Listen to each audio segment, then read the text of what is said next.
It's a long bloody walk up here, isn't it? I tell you what, I'm going to give this side of the audience some love. I'll come back later on, yeah? How you doing, guys?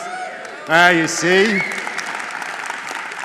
Presentation's crap, I'm just playing to the crowd, right? So hi, I'm Dave. I have a confession to make in that I'm a recovering product manager.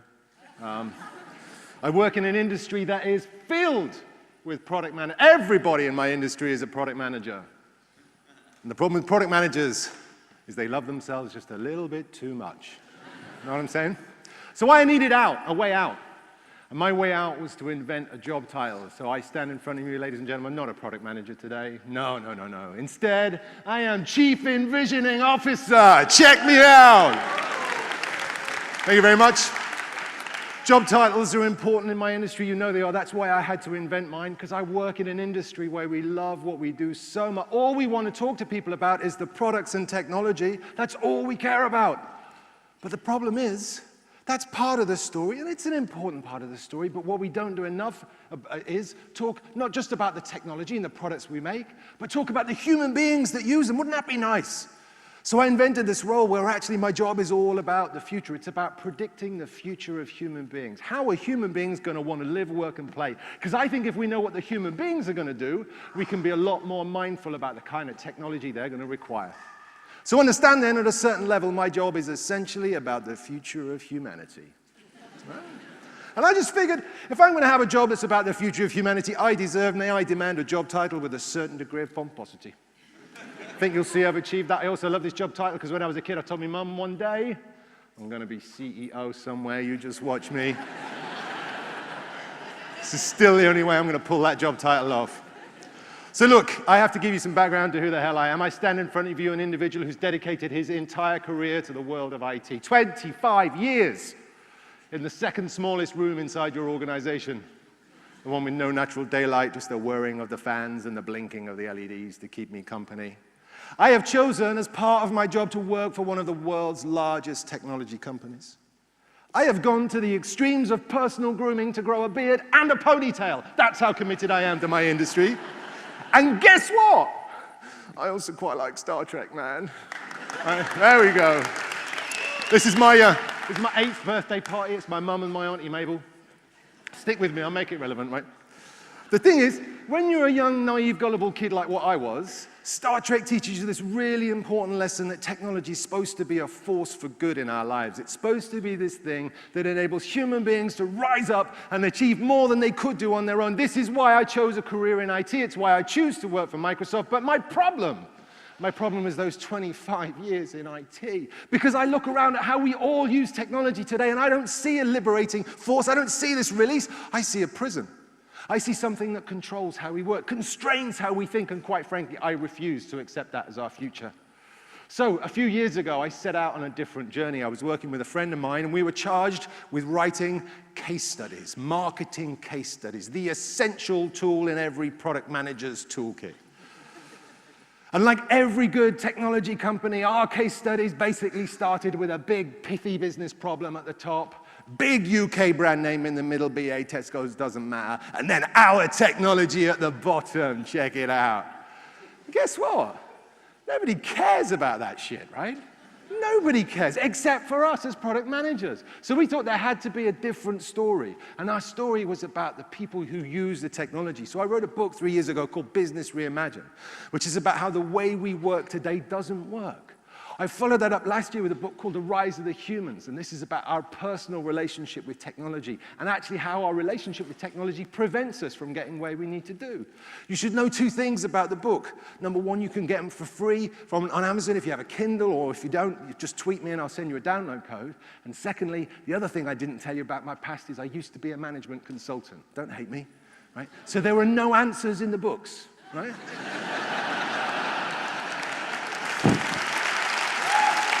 I was a good consultant, what can I tell you? But the books are meant to spark a discussion, a conversation that I want you all to have. I want you to have it amongst yourselves. I want you to have it back inside your organizations. Because my theory is that we have become enslaved by technology. Technology is preventing us from living up to the great things that we could do with technology. The UK in particular has a massive problem when it comes to productivity. We're at our lowest growth in productivity in the UK since the Second World War. Against our G7 counterparts, we suck. We're second from bottom. And my theory is it's the way that we use technology that holds us back. Because we still work like it's the 19th century, never mind the 20th century from the previous presentation. Most of the processes by which our businesses, our financial services run were designed in the 19th century. And all we do today is we use technology to make them a bit quicker, a bit slicker. It's the same old process. This is not the gift of technology. The gift of technology is to do things differently. But our current problem is we live in a world of too much information. We walk around complaining about too much information, like it's a new thing. I would argue that since the invention of the printing press, our society has had access to too much information. Since the invention of the printing press, we have been in a place where no human could read all of the content that was available to them. The fact that thanks to the internet, there's 10 times more, a bazillion times more, it doesn't matter, we still have more. But where the problem really comes today, where the issue really comes today, is these bloody things. These beautiful, engaging, wonderful personal devices that we carry with us from the minute we wake up until the moment we go to sleep. Because thanks to these things, I am surrounded by too much information 24/7. Now be honest, who amongst you first thing this morning, before you'd even got out of bed, checked your phone? Hands up. Yeah, what a surprise. Last thing at night. And this is the problem, right? Because of all of the wonderful things that technology has brought our lives, the amazing things we can do, the wonderful services and experiences, most people still live here. If I was to ask this audience a quick question, who amongst you does not get enough email? Right? I don't even have to write a punchline to that joke. We get the pain. This was not what we meant to do. When we were in IT trying to help you, this was not our legacy that we wanted. So we have to turn things around. Now, the good news is, I think that we have all of these problems simply because we've got it the wrong way round. We walk around complaining about a world of too much information, and in the same breath, we know that that information holds the keys to our future success. All we have to do is to learn how to use it. So me walking around complaining about too much information or having too much information is a bit like me walking around complaining I've either got too much beer or too much chicken tikka, right? Frankly, two things in my life I'm not sure I'm ever going to have enough of. So instead, we've got to see information and technology as a gift, a transformational force. There's things that enables us to do more than we could do on our own. And it starts with the world's most boring topic. It starts with data. Now, please stay awake. This is quite important. The thing about data is data's been around for a long time, and we talk about data, and we use it in a reflective way, and nobody really cares. But data is everything. I'm telling you now, data is the fuel of our future. It is the thing that will define your future success. And we're entering a world where we have access to more data than ever before. And the beautiful thing about having more data is the more data you have, the more magic you can create. Let me give you a couple of examples. The first example is about what happens in a world where you have more and more data. Because what happens when you have more data is the answers to the questions that you have been asking yourselves for years fundamentally changes. Here's my favorite example of this. Here we have two cars. We have a Toyota Prius and a Land Rover Defender. Which one of these two cars would you say is better, more environmentally friendly for the planet? Put your hand up if you think it's the Toyota Prius. Put your hand up if you think it's a trick question and you think it's the Land Rover Defender. Put your hand up if you want to be an IT consultant and you know the answer is, well, it depends. Right? Because it does depend. It depends on the breadth of view of the data that you take, right? So if we take a narrow view, this is what we would do if we were running a project or running a product in our meeting. We take a really narrow view of the data. Let's look at fuel consumption.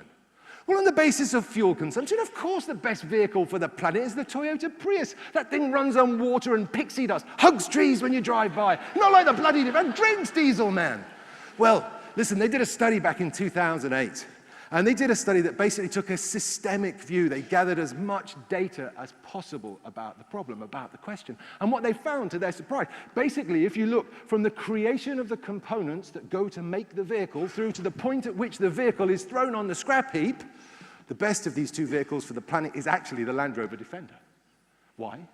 Because over 67% of every Land Rover ever made over the last 60 years, some 2 million of them, are still on the road. You cannot break these vehicles. Trust me, I've tried several times, and if you do break them, you fix them with bubblegum and baling twine at the roadside.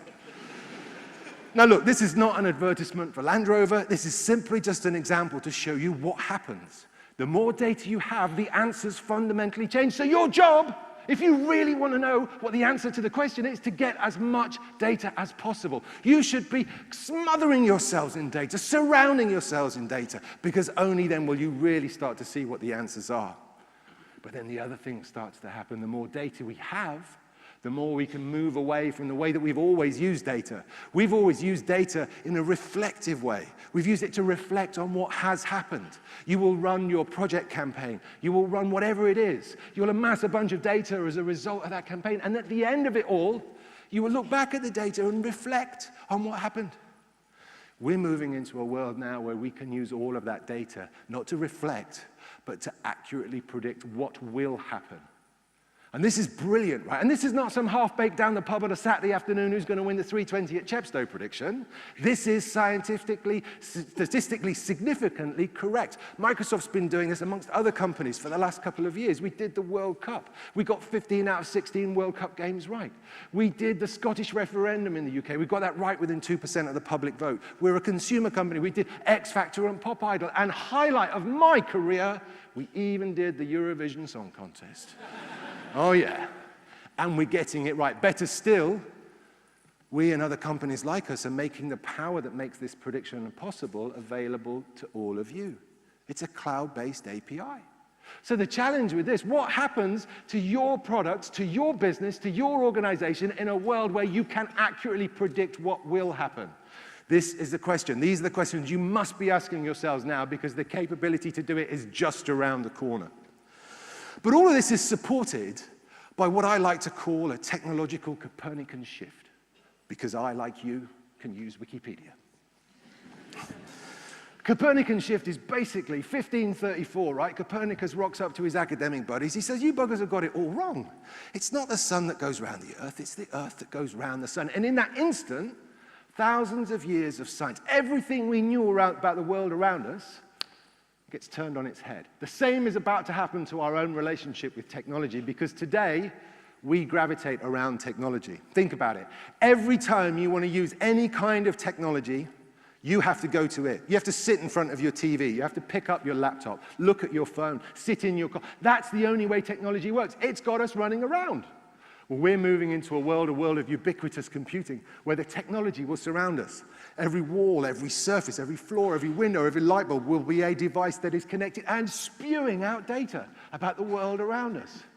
And if we add to this world of ubiquitous computing a layer of ambient intelligence, algorithms working on our behalf, we can start to do some amazing things. Now, some of you are already doing this. If you have an iPhone, you'll probably be using Siri, powered by Bing. If you have an Android device, you'll probably be using Google's Now. If you have a Windows phone, you'll be using Cortana. These are all ambient intelligence services that stitch together disparate pieces of data to deliver a personalized experience. Cortana's example is the one I'm familiar with. Basically, Cortana knows where I am, because that's where my phone is. She knows where I'm going to be next, because it's in my calendar. And if those two locations are geographically separated, she'll start to monitor the traffic outside. And if the traffic backs up, she'll come back and tell me that I need to leave earlier. So in a world where all of this stuff gets stitched together, how would it change the services that you're looking to provide to your customers? This is a world of true personalization. Let me give you a sense of what this really could look like. This is a project that comes from one of Microsoft's research labs. It's a project, and you know it's from a research lab because it has a title that is Situational Interaction, Mark III, right? But this is a world of ubiquitous computing and ambient intelligence. And if I play the video, there's no audio, I'll narrate over. What you'll see is that there are a couple of blokes. And as they walk and they approach an elevator, the lab is actually equipped with a series of sensors and cameras. So as these two blokes walk up to the elevator, not only do we know that there are two blokes approaching the elevator, I know exactly who they are. And knowing who they are means that I can look in their calendar. Where are they going? They're going to meeting room 5.13. Knowing that they're going to meeting room 5.13, I can send the elevator to the 5th floor. They don't have to press a button. And as they emerge, here's the technology working. The technology surrounds them. It's anticipating what they're doing. This is a world that we're going into. Let me play this out in a different kind of scenario, a different example. How many of you actually work in London? Quite a few of you. Okay, good. So some of you will be familiar with a pastime I have. You may have a different name for it, but it's a pastime I have called the tube shuffle, which is not like it sounds. Basically, this is about when you're going somewhere in London, and you know roughly where you're supposed to be because you're at the right tube station, but you don't know specifically where you're supposed to be because you've never been there before. So as you emerge from the tube station, what do? You stuff your hand in your pocket, you type in the postcode of the office location, and then for the next 5 minutes, you're engaged in the tube shuffle, right? Which is you walking down the street, oh shit, no, I'm sorry, and you're bumping into bumps, stepping in dog poo and all this stuff, because my gaze is down here. In this world, all of that changes. Because as I emerge from the tube, bring in my step, whistling a happy tune, I start walking down the street, the first digital billboard I pass knows it's me, knows where I'm going, knowing it's me, and shows me an ad that's contextual to the persona I'm using at that moment in time. And crucially, at the bottom of the ad, there's a little green arrow that says, well done, Dave, you're on the right track. The office is down here, just 2 minutes away. This is a world of ubiquitous computing combined with ambient intelligence. Again, how would you change the services that you provide in a world where it is connected in this kind of way? Now, what makes this possible is probably the most important technology that anybody on the planet is working on today. Not just Microsoft, everybody's at it. Google, Facebook, the whole ball of wax. And it's a technology called machine learning. I know many of you are familiar with it, but humor me while I talk about its importance just for a second, because this is crucial. Machine learning is pretty simple. It's how algorithms are made. It's simply statistical-based pattern recognition. I would bet that you will remember the first time you were ever aware of this technology, because I would bet it was the first time that you used a search engine, and as you were typing in your query, the search engine automatically completed the query before you'd finished typing. And if you were like me, you were like, well, that was a bit weird. I'm looking over my shoulder, seeing who's watching.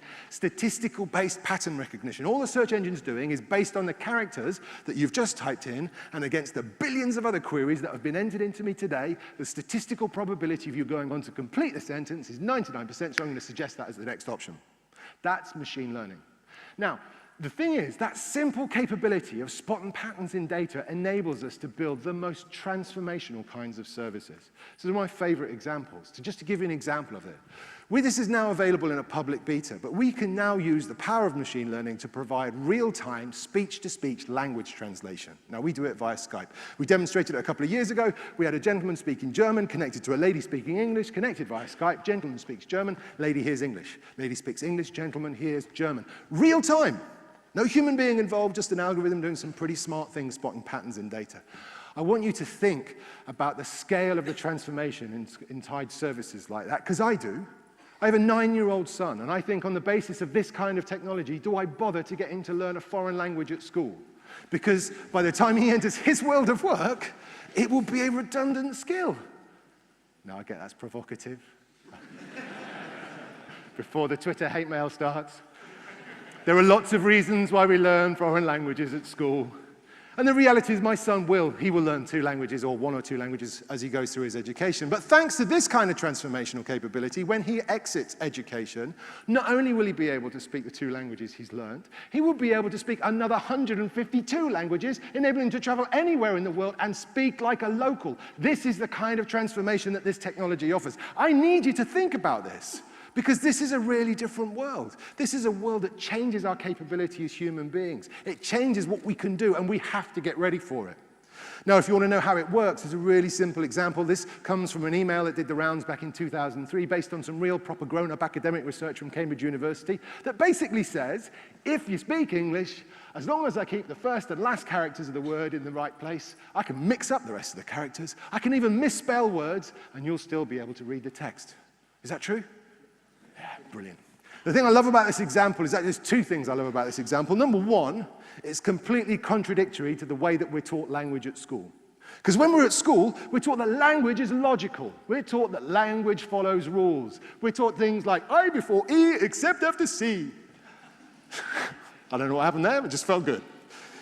But the reality is, what they don't tell us at school is there are actually 293 exceptions to the I before E rule. There are more exceptions to the I before E rule than there are to the bloody rule itself. Language is not logical, let me tell you. It doesn't follow rules, it follows patterns. And we innately know this as human beings because from the day we learn to read until the day we die, we tend to and curate and look after our own personal pattern of language. And what happens when the brain gets presented with something as ambiguous as this, doesn't call on the rules, it doesn't call on the logic, it calls on the patterns, and you use your personal language pattern to reassemble the words.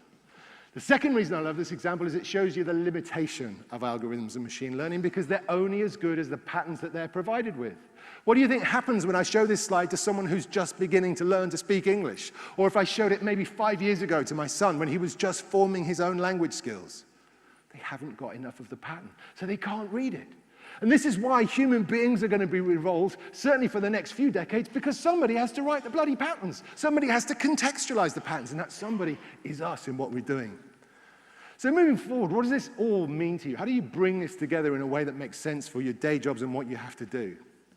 Well, the first thing is you've got to stop being product managers. You've got to stop thinking about your products, and you've got to start thinking, really thinking about the people that use them. Now, this example may or may not work for you. I don't know. It's a new example for me, so we'll try it. But does anybody know what these are? In fact, given the size of the audience, you probably don't. These are retail coupons. These are the coupons that the retailer gives you as you check out from their establishment, right? So I've been in to the supermarket, I've bought me weekly groceries, and the retailer thinks it's done me a favor. Here's a bunch of, this is like the second prize, basically. Here's what you could have won. Because the problem with these retail coupons is, unless I remember to bring them with me next time I shop, they are useless, pointless, wasteless. Here's another example. How many of you carry a coffee shop loyalty card with you? How many of you have more than one coffee shop loyalty card? Loyalty my arse, right? You're just into cheap coffee. And this is the issue, right? Because as far as the retailer's concerned, this is them looking after us as consumers. This is them, these little coupons, every time someone gives you a coupon from now on, I want you to think of it as a little love letter that the retailer is sending itself. I love me. I still love me. I love me more. Because it's only for them, right? This couldn't possibly for you. I am lucky if I can barely remember my own name. Never mind these bloody coupons next time I go to the shop.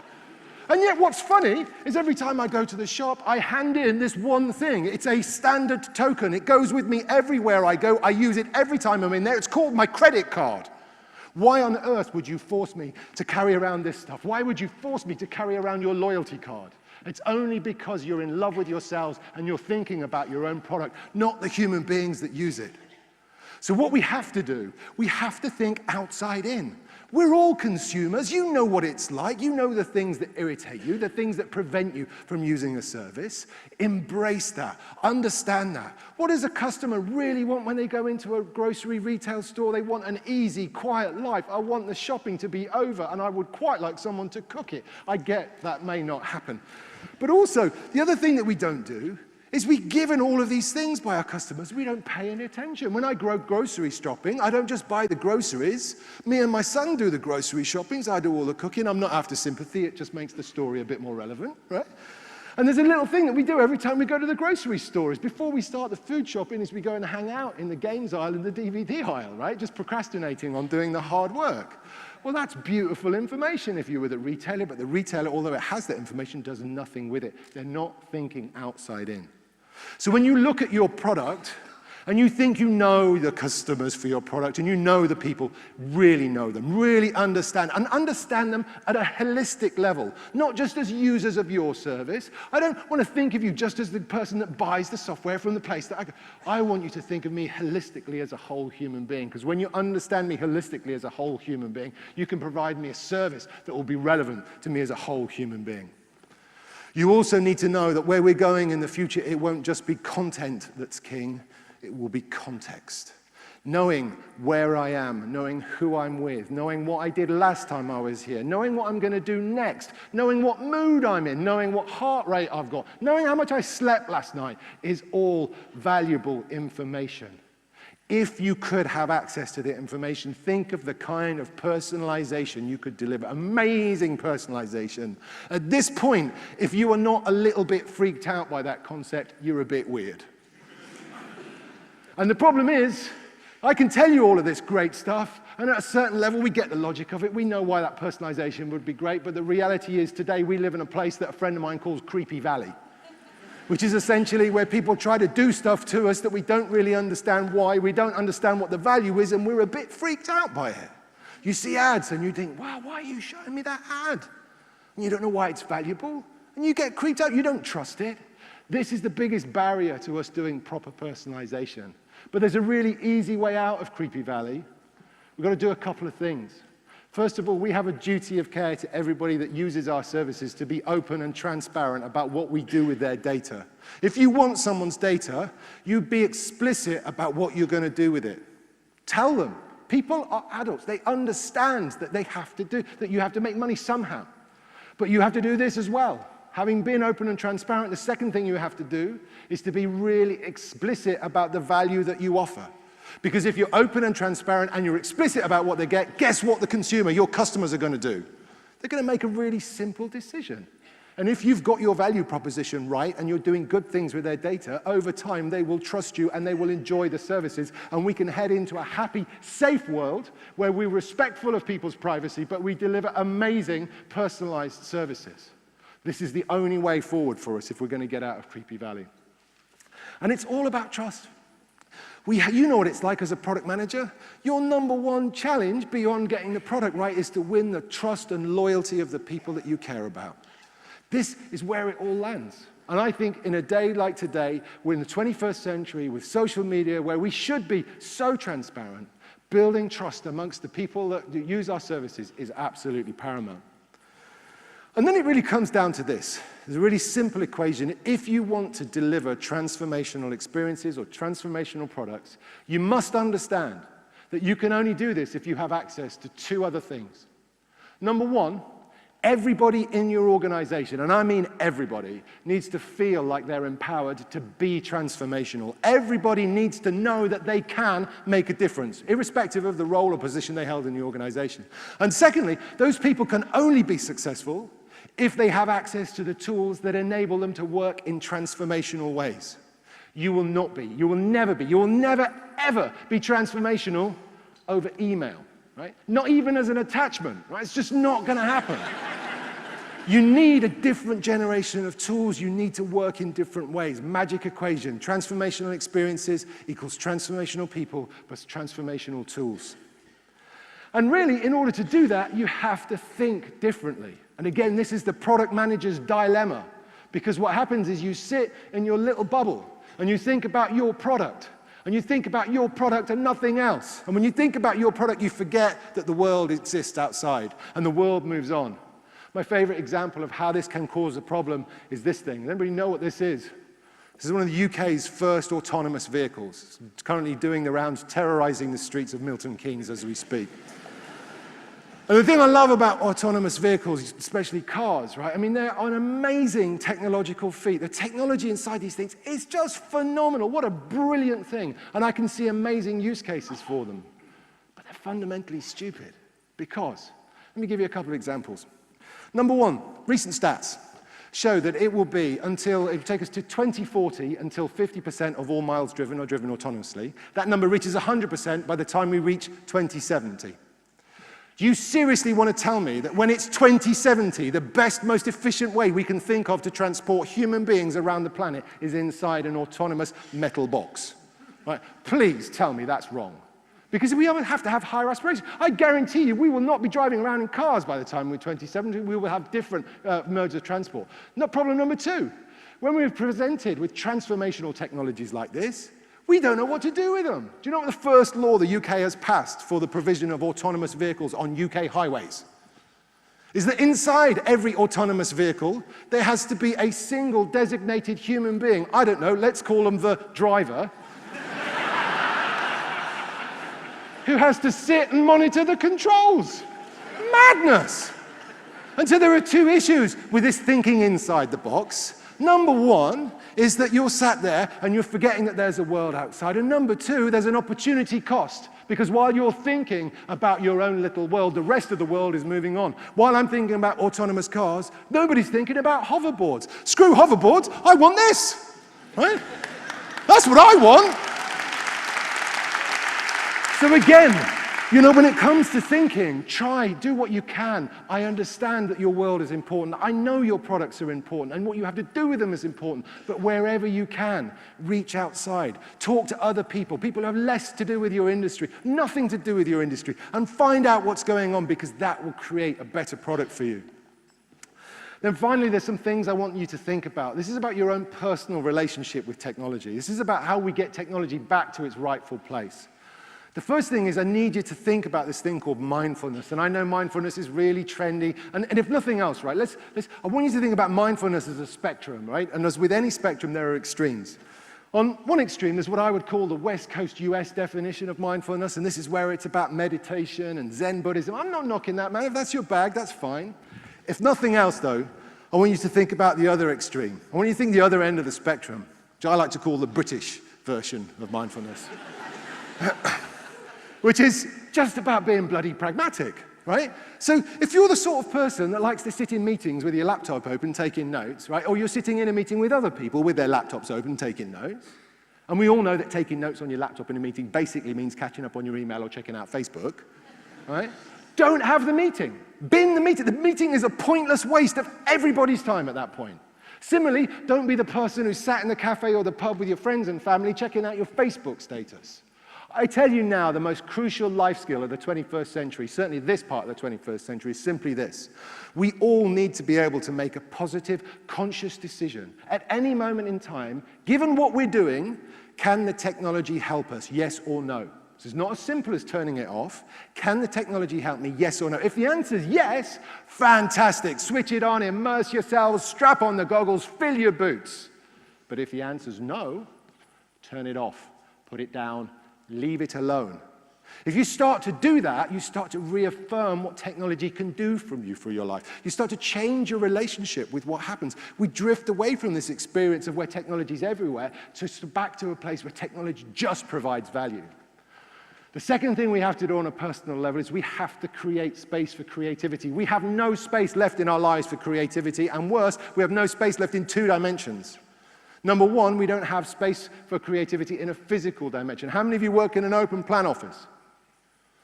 Almost all of us. The problem with open plan offices, I guarantee you, as an individual, you will never, ever be creative in a busy, noisy, chaotic environment. The human brain simply is not wired to do that.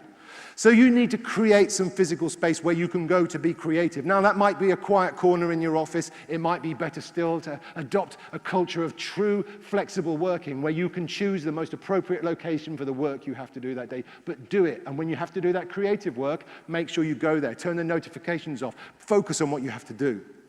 But the second dimension is the crucial dimension. This is the mental space for creativity. If all you do from morning until night is look at a screen, you are not allowing your brain the time or the capability to do the stuff that it does best, which is to make sense of all of the random stuff that you've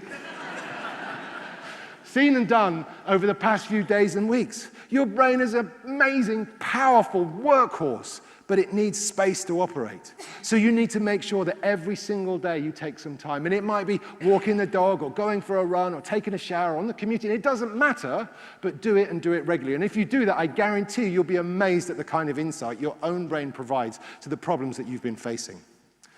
And then I want to leave you with a couple of things. The first thing is one of my favorite quotes from, bizarrely, of all people, Pablo Picasso, who in the mid-60s in Paris was interviewed by an art magazine. And why they asked him this question, I don't know, but he got a good answer, which was basically, Pablo, what do you think about computers? Now remember, computers in the mid-60s in Paris are very different to the computers we have today, but fundamentally his answer is as true today as it was then, because what he said was basically computers are useless. All they can give you is answers. What I need is something that can ask the right questions.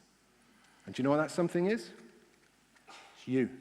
Every single one of you. Your job is to ask the right questions. It's to find what are the questions I should be asking. When you can ask the right questions, you get technology to the place that it should be. So to bring this all together, please understand this is not my view of the future. This is not the Terminator, and believe it or not, the internet is not Skynet. I have a really different view of the future. It's simply this. I want a world where we as human beings, we stand tall, high and proud, right up on the shoulders of these digital giants that we've created. We use technology as the gift that it is to extend our reach. And the thing I love about this debate is we've been having this for years as a society. I remember when I was a kid and doing my maths exams, and if you're a Brit, you'll know about this, right? When I was doing my maths O-levels, if you don't know what an O-level is, it's kind of like a GCSE, but harder, right? It was a point in our society by which we were debating the role of pocket calculators in the education of our children. As a result of that societal debate, I did my maths O-level with a bloody logbook and a slide rule. Now, let me tell you, funnily enough, I'm a better mathematician with a calculator than I am with a tabulated bit of paper and a slidey bit of plastic. Yes, I need to know the basics of arithmetic, but once I do, the technology fundamentally lifts my capability to the next level. It's the same issue we have in society today around all of us, not just our kids, but every single member of society. We should be making sure that everybody has access to the basic skills. And ladies and gentlemen, this is not about whether we can use PowerPoint or Excel or even specific coding languages. This is skills like critical thinking, skills like deep thinking, the ability to communicate, the ability to collaborate, the ability to stay safe online. If we make sure that every member of our society has access to these skills, then and only then will we as human beings rise up and live up to all of the potential that technology has to offer. Ladies and gentlemen, thank you very much.